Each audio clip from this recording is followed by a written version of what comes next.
한국은 정말 모든 게 놀라운데요. 여기 이태리에서 한국 여행을 온 여성이 있습니다.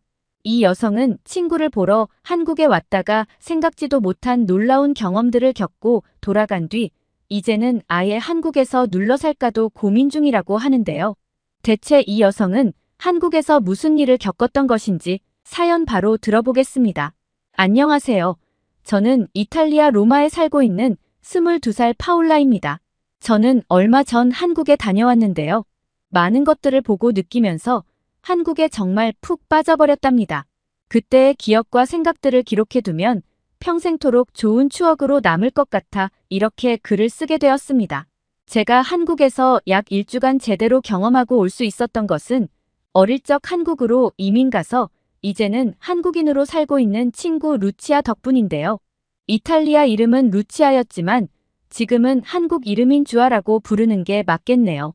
주아는 원래 로마에서 저희 옆집에 살던 제 단짝 친구였습니다.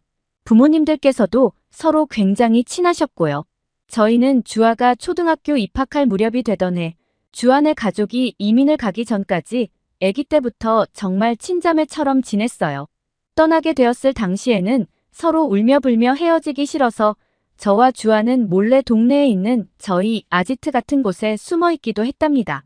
그러다 결국 부모님께 걸려서 된통 혼나긴 했지만요. 지금 생각하면 그때 그랬었지 하며 크게 웃지만 당시 주아 부모님은 엄청 놀라셨고 저희는 정말 많이 혼이 났었죠. 왜냐하면 이탈리아에서는 납치 사건이 꽤 빈번했기 때문에 갑자기 아이가 사라졌으니 정말 납치라도 당한 줄 알고 큰 소동이 벌어졌었거든요.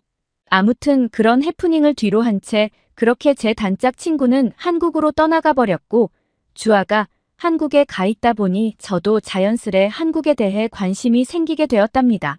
요즘엔 SNS도 많이 발달했고 또 한류 열풍으로 인해 한국에 대한 정보를 얼마든지 많이 찾아볼 수 있지만 15년 전인 당시 유럽에선 한국이라는 나라는 사실 좀 생소한 감이 없지 않아 있었는데요. 그래서 한국에 대한 이야기라고는 사실 주아를 통해 듣는 것 외에는 거의 없었다고 봐도 무방할 거예요. 주아는 저에게 종종 국제 전화를 걸어 이야기를 하거나 혹은 컴퓨터 메신저로 한국에서의 사진을 보내주면서 소식을 전해주곤 했었는데요. 그렇게 몇 년간을 연락을 주고받으며 우리는 멀리서도 늘 가깝게 지내왔죠. 그렇게 시간은 흘렀고 저희가 중학생이 된 어느 날 하루는 대낮에 저에게 국제전화가 한 통 걸려왔어요. 저는 잠깐 점심을 먹고 쉬고 있던 중이었는데 주아에게 전화가 온 것이었죠. 그런데 이탈리아와 한국은 7시간의 시차가 나거든요. 당시 시간이 이탈리아 시간으로 오후 2시 정도 되었을 거예요. 그러니까 한국 시간으로는 밤 9시 정도의 늦은 시간이었던 거죠. 저는 하도 주아와 자주 연락을 하다 보니 이탈리아에서 이 시간쯤이면 한국에서는 몇 시 정도겠구나 하는 감이 있었고 주아가 밤에 자기 전에 잠깐 전화를 걸었나 보다 생각하며 전화를 받았죠. 그런데 저는 깜짝 놀라고 말았습니다. 주아가 동네 공원에서 혼자 산책을 하다가 갑자기 제 생각이 나서 전화를 걸어봤다는 게 아니겠어요? 저는 지금 뭐 하는 거냐며 빨리 들어가라고 소리를 쳤죠. 이탈리아에서는 밤 늦은 시간에 혼자서 공원을 산책한다는 것은 상상조차 할 수 없거든요. 더군다나 성인도 아닌 어린 여학생이라면 더더욱 말이에요. 사실 이탈리아는 유럽 국가 중에서도 치안이 좋지 못한 편입니다.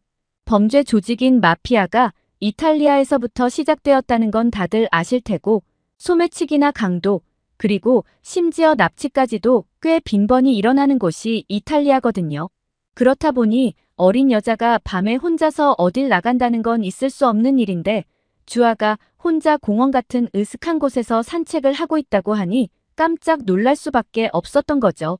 저는 걱정되니까 얼른 들어가라고 계속 말했지만 주아는 한국에서는 괜찮다며 정말 대수롭지 않게 말을 하더라고요. 그리고 이후에도 주아는 그렇게 밤에 혼자 산책을 하며 종종 저에게 전화를 걸어오곤 했답니다. 정말 한국과 이탈리아는 뭔가 많이 다르구나 라는 생각을 그때부터 했던 것 같아요. 그래도 제가 그런 환경을 경험해 보질 않았으니 믿기지 않을 때가 많아서 걱정을 할 때도 많았는데 주아는 그럴 때마다 한국에 와서 직접 보면 알 거라고만 하더라고요. 그래서 고등학생이 되고서 부모님께 방학 기간 중에 주아가 있는 한국에 가보자고 했지만 그맘때 하필 코로나가 터져버렸고 특히 이탈리아에서는 코로나 상황이 다른 곳보다도 극심하여 정말 아무것도 할 수가 없었어요. 주아는 저에게 그때도 자주 전화하면서 이탈리아의 상황을 걱정해주곤 했습니다. 한국 같은 경우 코로나 대응을 잘해서 사망자 수가 다른 나라에 비해 월등히 낮았던 것으로 알고 있어요. 그런데 이탈리아는 그때 정말 말 그대로 생지옥을 방불케 했었답니다. 그때 상황에 대해 조금 말씀드리자면 당시 이탈리아는 유럽에서 코로나 확진자가 광범위하게 발견된 최초의 국가였는데 확진자가 2020년 2월부터 급격히 발견되기 시작한 이후 3월에는 이미 발원지인 중국을 제외하면 최초로 감염자를 3만 명을 넘긴 국가가 되었고 당시에는 하루에 확진자가 3, 4천 명 가까이 늘어나는 등 국가 전체가 아주 난리가 났었거든요. 게다가 확진뿐만 아니라 치사율도 다른 국가에 비하여 굉장히 높았는데 당시 잠정 치사율이 10%를 훌쩍 넘겼을 정도였죠. 즉 코로나에 걸리면 10명 중에 1명이 사망할 정도로 사태가 매우 심각했었습니다. 당시에 저는 다행히 코로나에 걸리지 않았지만 저희 부모님 두 분 모두 코로나에 걸리셨어요. 그런데 정말 천만다행히게도 무사히 완치를 하셨고 지금은 두 분 다 건강한 상태이신데요. 하여간 그때 생각만 하면 아직도 정말 공포스러웠던 당시 분위기가 생생하게 떠오르곤 하네요. 지역신문의 부고기사가 평소에는 1페이지 정도고 많아야 2페이지 정도에 불과했지만 코로나 확산 이후로는 매일같이 무려 10페이지 넘게 부고기사로 도배되는 지경에 이르렀으니까요. 당시 주아를 통해 전해 듣던 한국의 상황과 너무나 대비되는 모습에 정말 큰 절망을 느꼈던 기억이 나네요. 이탈리아는 특히 사태가 좀 커졌던 이유가 있거든요. 이탈리아 전체가 아닌 북부 지방에서 특히 환자가 폭증하면서 그 지역 의료 기반의 과부하로 선별 치료를 할 수밖에 없는 상황에 놓였는데도 이탈리아 남부 지역의 의료진들은 지원을 하지 않아 사태가 더 키워진 거거든요. 그런데 한국은 대구라는 도시에 환자가 집중될 때 타 지역 의료진들이 발벗고 지원을 나가면서 사태가 커지는 걸 최대한 막았다고 하더라고요. 사실 이는 바로 이탈리아에 깊게 남아있는 남북간 지역주의 때문이기도 한데 아무튼 이야기를 하다 보니 코로나 얘기가 좀 길어져 버렸네요. 주아가 살고 있는 한국 상황도 생생히 들었던 저로서는 당시 한국의 발빠르고 훌륭한 대처가 여전히 인상 깊게 남아있어요. 하여간 그렇게 저는 주아에게 코로나가 끝나면 꼭 한국 가겠다는 기약 없는 약속을 하고 코로나 때문에 집에 있는 시간이 많을 때를 이용해 한국어 공부도 틈틈이 해보기 시작했었는데요. 한글은 되게 아기자기한 것이 공부가 나름 재미있더라고요. 그렇게 몇 년이 지나자 끝나지 않을 것만 같았던 코로나도 점차 수그러들었고 저는 성인이 되어 대학교에 입학하게 되었어요. 주아 또한 대학생이 되어 한국에서 학교를 다니고 있었죠. 그리고 저희는 여느 때처럼 연락을 주고받으면서 제가 한국에 언제 갈 건지에 대한 이야기도 본격적으로 나누기 시작했어요. 그렇게 저희는 대학교 방학 시즌에 맞추어 여름에 만나기로 했고 드디어 저는 설레는 마음과 함께 한국행 비행기에 오르게 되었습니다. 인천공항에는 주아가 마중 나와 있었고 15년 만에 만난 저희는 너무 반가워서 얼싸안으며 공항에서 아주 난리를 쳤던 것 같아요. 다른 사람들이 이상하게 볼 정도로 말이에요. 주아와 저는 15년 만에 본 사이였지만 그간 연락을 꾸준히 해왔던 탓인지 하나도 어색하지 않고 마치 며칠 전에 봤던 사이처럼 편안했어요. 그리고 SNS를 통해 서로의 사진을 공유해왔기 때문에 얼굴도 낯설지 않았고요. 물론 사진으로 보는 것과 실제로 보는 것은 확실히 느낌이 다르긴 했지만 말이에요. 아무튼 우리는 공항 안에서 격하게 인사를 나눈 뒤 이제 서울로 이동을 하려 했는데요. 주아는 공항에 올 때 저와 편하게 이동하기 위해 잠깐 아빠의 차를 빌려서 왔다고 하더라고요. 주아의 세심한 배려에 큰 고마움을 느꼈고 저는 편하게 주아의 집까지 차를 타고 이동할 수 있었습니다. 그렇게 차를 타고 수다를 떨면서 가다 보니 금세 주아의 집에 도착할 수 있었어요. 집에 도착하니 주와 부모님이 계셨고 저를 보자 못 본 사이에 이렇게나 컸냐며 엄청 격하게 반겨주셨고 마치 친부모님처럼 저를 따뜻하게 대해주셨어요. 저도 어릴 적 보던 주안의 부모님의 모습이 어렴풋이 떠오르며 무척 반가워 저도 모르게 포옹을 하게 되더라고요. 그런데 한편으로는 예전에 비하여 세월의 흐름이 느껴지는 주와 부모님의 모습에 약간 마음이 뭉클해지기도 하고 그랬답니다. 아무튼 우리들 모두는 간만에 안부를 주고받으며 즐겁게 대화를 나누다가 저는 주아와 함께 밖으로 나가 본격적으로 한국 구경을 하기 시작했어요. 우선 배가 고팠기 때문에 주아가 점 찍어뒀다는 맛집으로 가기로 했죠. 집에서 거리가 좀 있기 때문에 지하철을 타고 조금 이동해야 한다고 했습니다. 지하철역은 주아 집에서 그리 멀지 않은 곳에 위치해 있었고 조금만 걸으니 곧 도착할 수 있었어요. 그리고 지하철역을 내려가 봤는데 이탈리아의 지하철과는 굉장히 다른 모습에 크게 놀라게 되었는데요. 역사 내가 굉장히 깨끗했고 화장실과 편의점, 심지어 책을 대여해주는 곳도 있는 모습이 굉장히 신기했습니다. 제가 사는 로마는 이탈리아의 수도이지만 한국의 지하철에 비해 상태가 너무 안 좋거든요. 지하철 분위기가 어두컴컴하고 지저분한 것은 물론이고 냄새가 많이 나는 노숙자들도 자주 마주칠 수 있는 곳이 이탈리아의 지하철이랍니다. 또한 이탈리아 지하철의 경우 여전히 역내에서 흡연을 하는 사람들이 많고 꽁초 또한 아무 곳에나 버려두어 미관상 보기 좋지 않을 때가 많은데 한국의 지하철은 이탈리아에 비해 굉장히 깨끗하고 깔끔하다는 느낌을 주었죠. 이탈리아는 지하철 청소가 자주 이루어지지 않기 때문에 심지어 벽에 기대거나 만졌을 때 까맣게 먼지가 묻어나오는 게 당연할 정도예요. 게다가 전동차들은 그래피티 범벅이랍니다. 그리고 일단 더러운 건 둘째치고 도시 규모에 비해 지하철의 규모가 너무 작아요. 규모가 비슷한 유럽의 수도인 런던이나 파리, 베를린은 말할 것도 없고 하다못해 한국의 부산보다도 노선 수라든가 총 연장이 짧은 걸로 압니다. 뭐 근데 어차피 저는 지하철이 음침해서 평소에 자주 이용하지도 않았으니 딱히 상관이 없긴 하네요.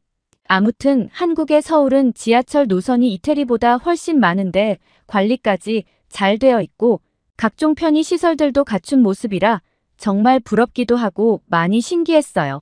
아, 그리고 제가 정말 너무 마음에 들었던 것은 지하철의 화장실이었어요.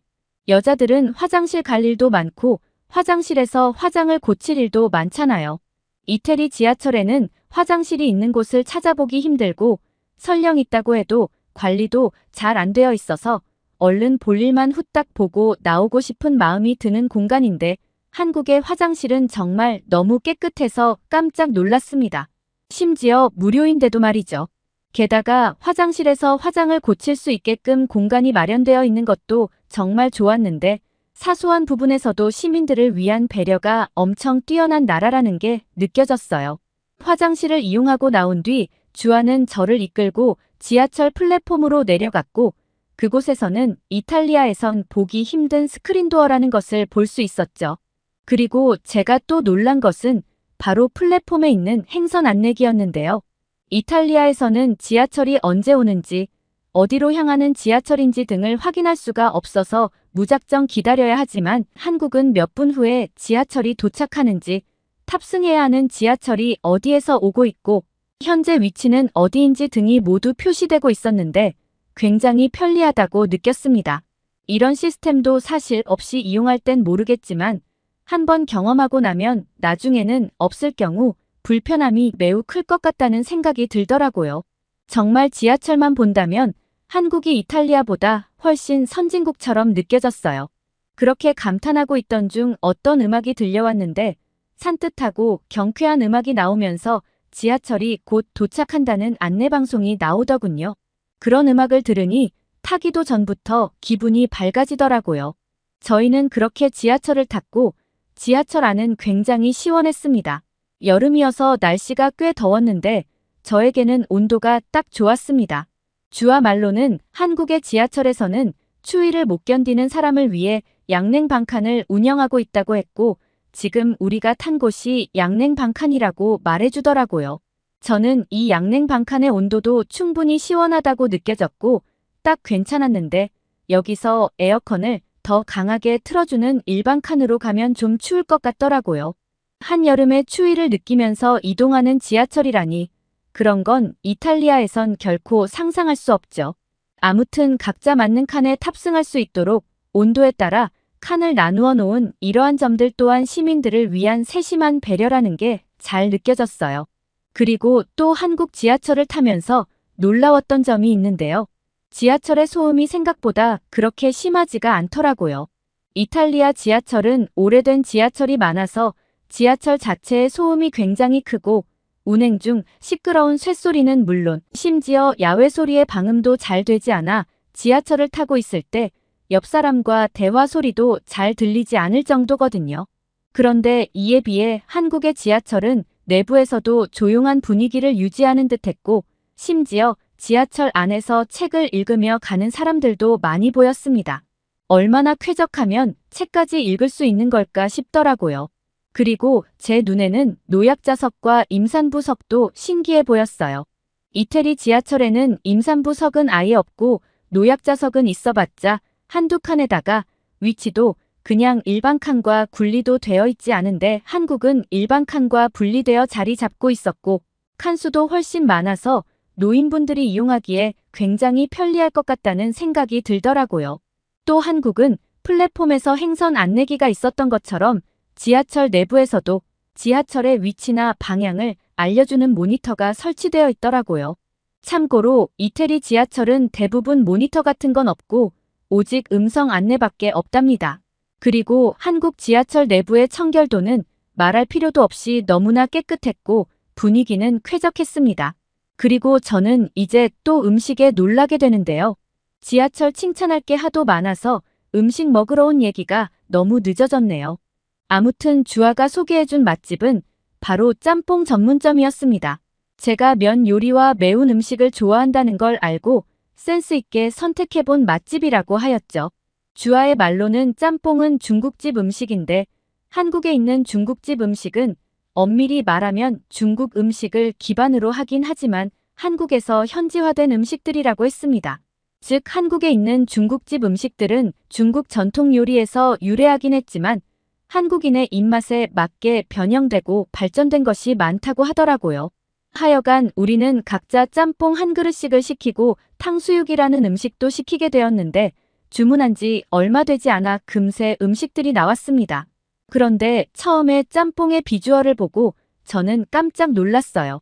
제가 아무리 매운 음식을 좋아한다지만 이건 색깔부터 아주 시뻘건 것이 정말 엄청나게 매워 보이더라고요. 솔직히 먹기 전부터 약간 무서웠어요. 너무 맵진 않을까 싶어서요. 그런데 주아가 맵긴 하지만 생각보다 먹을 만하다며 저를 계속 안심시켜 주었고 그렇게 저는 짬뽕 맛을 보게 되었는데 짬뽕은 정말 놀라운 맛이더군요. 솔직히 좀 맵긴 했어요. 그런데 매운 게 고통스러운 매운맛이 아니라 기분 좋은 매운맛이었고 맛 자체가 굉장히 깊다는 느낌을 주더라고요. 이게 짬뽕 안에 들어있는 다양한 해산물과 채소들에서 우러나온 깊은 맛으로 느껴졌고 면발은 정말 탱탱하고 탄력이 있었는데 짬뽕의 매콤하고 얼큰한 국물 맛과 면이 잘 어우러져서 진짜 맛있더라고요. 짬뽕 맛집이라고 하더니 주아가 왜 지하철까지 타가면서 이곳까지 저를 데려왔는지를 바로 알 것 같았어요. 그리고 탕수육 또한 맛이 기가 막혔는데요. 바삭하게 튀긴 고기에 달콤하고 새콤한 소스가 함께 나왔는데 주아는 우선 저에게 한국에서는 탕수육 먹는 방식으로 소스를 탕수육에 부어 먹는 부먹과 소스에 탕수육을 찍어 먹는 찍먹이 있다며 둘 중에 뭐가 좋을 것 같냐고 물어보더군요. 저는 찍어 먹는 게 좋을 것 같아서 찍먹으로 먹자고 했죠. 그리고 일단 저는 소스 없이 그냥 탕수육만 한번 집어 먹어봤어요. 그런데 겉은 바삭하고 속은 촉촉한 식감이 아주 일품이더라고요. 그리고 생전 처음 보는 걸쭉한 소스에 탕수육을 한번 찍어 먹어봤더니 소스의 달콤함과 새콤한 맛이 탕수육과 너무나 잘 어울렸고 새콤한 맛이 고기의 쫄깃함을 더욱 돋보이게 해주는 것만 같았어요. 정말 소스와의 조화가 너무 마음에 들었습니다.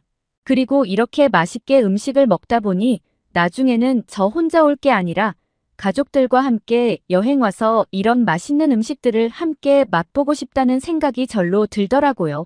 특히 저희 아빠가 대식가이신데 어떤 음식이든 정말 잘 드시고 좋아하시거든요. 이곳에 같이 왔다면 얼마나 맛있게 잘 드셨을까 하는 상상을 하니 절로 미소가 지어지더군요. 그리고 이후 얘기지만 이탈리아에서는 이렇게 한국식으로 중국 음식 파는 곳을 찾을 수가 없어서 한동안 한국의 짬뽕 맛이 그리워서 미치는 줄 알았답니다. 그렇게 맛있는 식사를 마치고 주아는 저를 이끌고 근처에 있는 노래방으로 갔습니다. 주아가 저를 노래방으로 데려간 이유가 있었는데요. 코로나 기간 동안 한국어 공부를 좀 하면서 제가 K-팝 노래 연습도 꽤 했었거든요. 그걸 녹음해서 주아에게 몇 곡 들려주었더니 주아도 제가 한국어로 노래하는 걸 듣더니 정말 잘한다고 신기해하면서 나중에 꼭 같이 노래방을 가자고 했었거든요.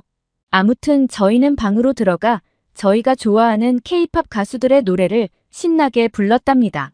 그런데 부르다가 보니 마이크가 무선 마이크더라고요. 저는 이거 누가 훔쳐가지 않냐고 주아에게 물어봤죠.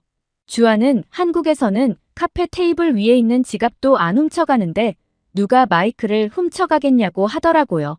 그리고 무엇보다도 어느 곳이든 CCTV가 다 있어서 훔쳐갈 엄두를 못 낸다고도 했고요. 그러고 보니 정말 노래방 구석에 CCTV가 달려 있더라고요. 그렇게 저희는 노래방에서 즐거운 시간을 보내고 그날은 일찍 집에 들어가서 쉬었어요. 도착 첫날이라 그런지 생각보다 빨리 피곤해지더라고요.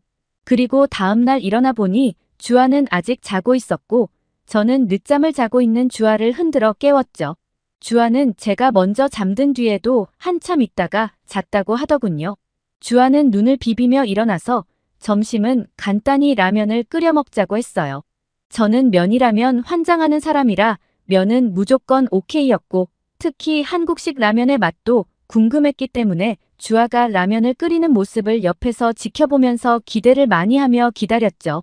라면은 금세 완성되어졌고 주아와 함께 앉아 라면을 먹기 시작했는데 이렇게 간단하고 빠르게 만들 수 있는 값싼 인스턴트 음식이 맞나 싶을 정도로 진짜 맛있더라고요.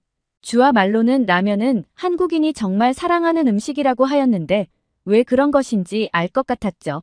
그리고 주아가 꺼내준 김치와의 조합도 정말 좋았고 진짜 너무 맛있어서 밥까지 말아서 배부르게 먹었어요. 다이어트를 해야 하는데 한국 와서 음식이 다 맛있는 바람에 얼마나 먹은지 모르겠어요. 아무튼 라면은 어제 먹었던 짬뽕의 매운 맛과는 또 다른 매력이 있었고 이 두 가지 음식은 제가 이태리 돌아와서도 가장 생각났던 음식들이랍니다. 매운 음식을 좋아하다 보니 자꾸 그 얼큰했던 맛이 땡기고 생각이 나더라고요.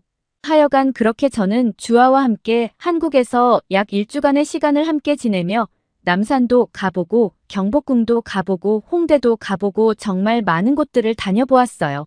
삼겹살, 비빔밥, 분식 등 다양한 한국의 음식들도 먹어보았고요. 정말 잊지 못할 행복한 시간들이었던 것 같습니다.